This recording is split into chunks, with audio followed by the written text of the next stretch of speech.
Dan saya kira Muhammadiyah selalu melakukan itu. Tentu rekonsiliasi bukan bagi-bagi kue kekuasaan, ya tidak seperti itu. Monggo Pak Dr. Sukadiono. Ya baik, Assalamualaikum warahmatullahi wabarakatuh.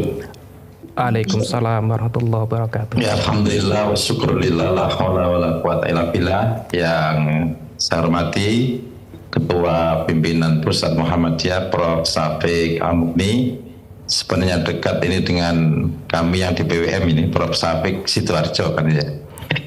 Mestinya bisa jadi satu tadi ini. Kemudian Prof. Abdul Mukti, Sekretaris Umum Pimpinan Pusat Muhammadiyah. Yang saya hormati Ibu Ketua Umum Pimpinan Pusat Aisyah, Ibu Dr. Salma Orbayina, MSI, dan seluruh pemirsa, baik pemirsa TV maupun juga hadirin jamaah yang lain yang saya hormati, saya banggakan. Ya, alhamdulillah malam ini kita bisa ketemu dalam rangka untuk konsolidasi dakwah Muhammadiyah pasca pemilu ya, yang kita tahu tanggal 14 Februari kemarin kita semua sudah berpartisipasi mungkin dalam pilihan presiden maupun pilihan legislatif di semua tingkatan. Dan tadi Prof. Syafiq sudah menyampaikan pengantar, dan saya kira kita juga sudah ingat dengan doktrin perjuangan di Muhammadiyah yang terakhir itu kan Muhammadiyah itu menjauhi politik praktis kan gitu. Tapi bukan berarti karena kita menjauhi politik praktis kemudian kita ini apatis terhadap politik, dunia politik yang selalu dekat dengan kita sebenarnya. Nah, Bapak Ibu sekalian, saya kira di dalam pedoman Islami warga Muhammadiyah itu juga diberikan guidance bagaimana kita ikut berpartisipasi dalam dunia politik dan juga di dalam risalah Islam Berkemajuan. Itu saya kira kita juga diberikan guidance bagaimana kita sebagai warga Muhammadiyah ikut berpartisipasi di dunia politik kita. Nah, Bapak Ibu sekalian, tetapi hal yang ingin saya tekankan adalah kaitannya dengan kontestasi pemilu 2024 yang tentu banyak hal yang kita dapati ya mulai dari selebrasi gimmick mungkin yang tentu ini bisa, sebenarnya yang repot itu bukan politisinya, bukan paslon capres dan cawapresnya, tetapi justru yang repot itu adalah tim sesnya, yang repot itu adalah pendukung-pendukung fanatiknya. Sehingga yang terjadi ya ada gesekan-gesekan keras atau bullying di media sosial yang kadangkala itu tidak terkendali. Nah, satu sisi ada yang kemudian memahami politik itu ya letterlock kan gitu ya. Kalau kami mendukung pasangan nomor ini maka jalan menuju surga itu dekat dengan kita. Tetapi kalau kemudian kita mendukung paslon yang lain itu maka kita bukan menjadi ahli surga, tetapi bisa menjadi ahli neraka. Padahal persoalan ini kan hanya sebenarnya perbedaan pilihan yang kemudian kita mencari justifikasi. Nah, timbul persoalan yang kemudian sebenarnya kalau kita ini terlalu fanatik ya mendukung paslon-paslon tertentu itu, kita ini khawatirnya apa yang disebut dengan istilah PES, yaitu post election stress disorder. Nah, ini penting. Jadi kalau kemudian kita ini terlalu fanatik terhadap paslon yang kita dukung, terhadap caleg yang kita dukung, nah kemudian itu sampai kita bela mati-matian. Pokoknya kalau tidak calon yang kita dukung, berarti itu nanti akan kita cari kejelekan-kejelekannya dengan melalui mungkin browsing di berbagai macam media. Yang kemudian kadangkala itu nanti kita akan bawa di dalam mimpi kita. Sampai kemudian nanti menancap di alam bawah sadar kita. Nah, yang dikhawatirkan nanti adalah terjadi di pesta di post election stress disorder. Nah, post election stress disorder ini atau stres pasca pemilu itu adalah kondisi gangguan kesehatan mental yang tidak hanya bisa menyerang para politisi yang berkonsentrasi, tetapi juga para pendukungnya. Nah, ini harus hati-hati. Jangan karena kita ini pendukung fanatik, kita ini bisa terkena penyakit itu. Post-election stress disorder tadi. PES ini melibatkan kecemasan yang ditandai dengan perasaan putus asa atau ketakutan setelah berakhirnya pemilu politik yang kritis. Nah, ini kita khawatir karena mestinya ketika selesai Pilpres sebagai warga Muhammadiyah itu ya sudahlah, itu selesai. Kita harus segera move on dan kemudian tidak terbawa oleh alam bawah sadar kita bahwasanya calon kita ini harus menang. Nah, ini saya kira ketakutan ini adalah tanda-tanda post-election stress disorder. Nah, ini penting untuk diketahui. Apa sih tanda-tanda daripada post-election stress disorder itu? Nah, gejala PES itu yang pertama adalah meningkatnya kecemasan. Jadi kalau kita ini setelah pemilu masih merasa cemas ya dengan calon kita, ya akhirnya kita berjuang bagaimana calon kita ini supaya bisa menang, ya tentu dengan berbagai macam cara, dengan berbagai macam argumentasi yang kadang-kadang itu sudah tidak masuk akal, kan begitu. Padahal orang Muhammadiyah ini itu kan sering menyebut dirinya orang yang well educated. Orang yang well educated itu cirinya itu yang pertama adalah bagaimana paradigma ketika melihat sebuah persoalan.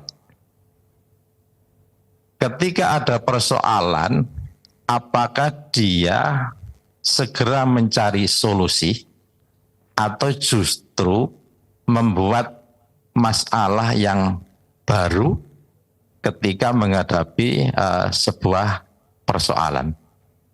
Jadi how to solve the problem atau how to create the new problem.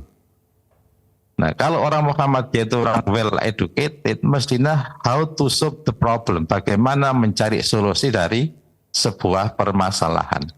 Bukan bagaimana dalam menyelesaikan masalah itu how to create the new problem, malah membuat masalah yang baru. Nah, kalau seperti ini berarti kita bukan orang yang well educated. Yang kadangkala kita merasa orang Muhammadiyah itu orang yang well educated. Tetapi ketika dihadapkan pada sebuah persoalan, malah kita justru membuat masalah baru. Ciri yang berikutnya yaitu orang yang taat aturan. Orang Muhammadiyah itu taat aturan. Jadi artinya ya tentu kita ini ada mekanisme.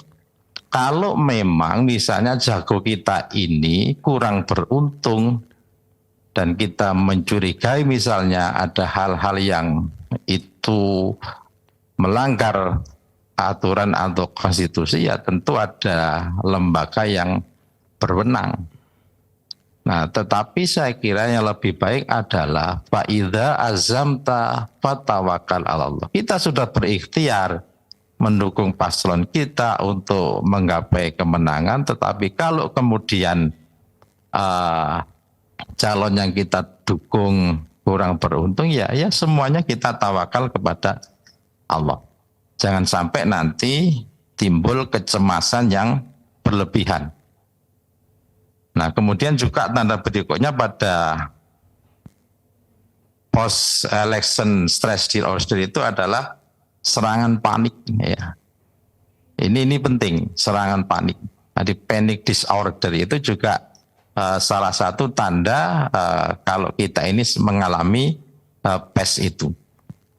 Kemudian ketakutan akan masa depan. Ya, ketakutan akan masa depan. Oh, ini kalau nomor ini yang jadi presiden, nanti mungkin isu-isu yang akan dikembangkan, nanti negara dijual dan lain sebagainya. Nah, jangan-jangan kita ini karena sedang mengalami PES, ketakutan yang berlebihan, itu seperti itu. Kemudian kemarahan yang tidak terkendali.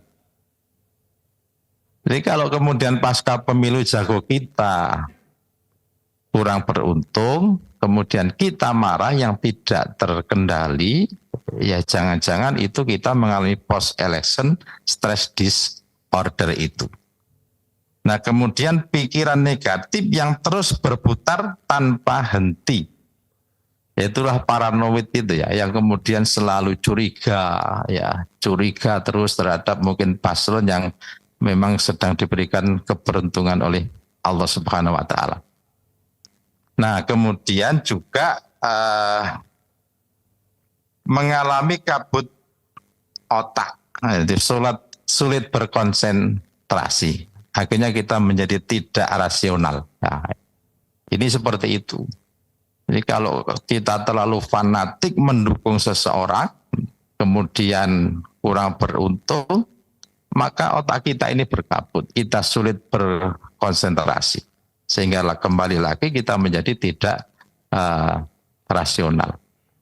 Hal-hal kadang yang rasional saja itu tidak bisa kita terima, karena tertutupi oleh kabut di otak kita. Nah, jadi kalau kita ada 6 tanda seperti itu, ya jangan-jangan kita ini mengalami post-election stress disorder itu. Nah, apa penyebabnya? Itu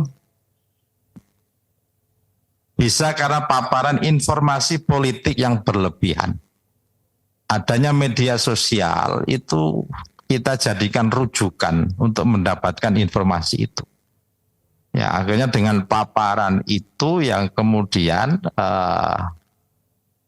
menempel di selalu lekat dengan otak depan kita, yaitu bisa menimbulkan kondisi PES itu. Kemudian mungkin ada riwayat trauma, kemudian ada ketidakpastian tentang hasil pemilu misalnya.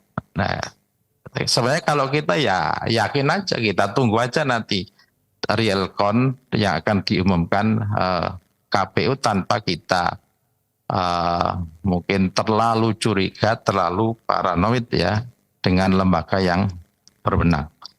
Kemudian juga ketegangan politik yang saya kira kita semua juga melihat itu ya, tetapi bagaimana kita bisa melakukan adaptasi dengan kondisi itu dan kita cepat-cepat melakukan mekanisme coping kalau kemudian jago kita ini kurang beruntung. Nah, Bapak Ibu sekalian, saya kira pengalaman Muhammadiyah itu sudah sangat banyak ya. Tahun 55 ketika Ketua Umum PP Muhammadiyah itu Buya A.R. Sultan Mansur yang mendapatkan tarikan politik agar Muhammadiyah ini menjadi partisan, dan kemudian Muhammadiyah akhirnya keluar dari salah satu partai politik yaitu Masyumi, ya tentu ini juga ya Muhammadiyah sebenarnya juga orang-orang yang Muhammadiyah itu sudah punya pengalaman. Begitu juga bagaimana pengalaman Pak A.R. Fakhrudin ketika di masa Orde Baru yang mewajibkan asas tunggal Pancasila tetapi dengan strategi yang jitu seperti orang menggunakan sepeda motor dengan orang berhelm, ya, yang itu tentu adalah makna kiasan. Jadi tanpa kehilangan jati dirinya dan Muhammadiyah tetap bisa eksis. Nah, dalam konteks 2024 ini apa yang harus dilakukan oleh warga Muhammadiyah? Tentu yang pertama mempelopori menjadi warga negara yang cerdas, bijak, dan proporsional dalam bersikap atas hasil pemilu 2024 beserta efeknya. Salah satu contohnya ya tentu menahan diri untuk tidak mudah menyebar informasi yang belum jelas asal muasalnya. Saring sebelum sharing. Ini saya kira penting. Jadi jangan sampai kemudian kita diingatkan oleh Allah, ya ayyuhalladzina amanu in ja'akum fasikum bin naba'in fatabayyanu an tusibu qauman bijahalah fatusbihu ala ma fa'altum nadimin. Wahai orang-orang yang beriman, jika kamu menerima kabar atau berita, maka selidiki dahulu kebenarannya, tabayun dulu, agar kamu mungkin tidak menimpakan satu musibah, tidak menjustifikasi seseorang, atau tidak menyalahkan orang lain tanpa kamu mengetahui yang sebenarnya.